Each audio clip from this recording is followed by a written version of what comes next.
আবু বকর, ওমর, ওসমান, আলী রাদিয়াল্লাহু আনহু আজমাইন তারা মেনেছেন, আল্লাহ দুনিয়াতে সমৃদ্ধি দিয়েছেন, পরকালে জান্নাত। বুঝাতে পারলাম কি ভাই? বলে আসরি মানে কি বুঝাতে পারলাম?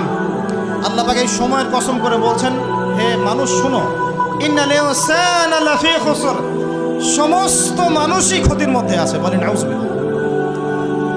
এখানে আল্লাহ পাক একদম আমভাবে সবাইকে বলছেন, সবাই ক্ষতির মধ্যে আছে।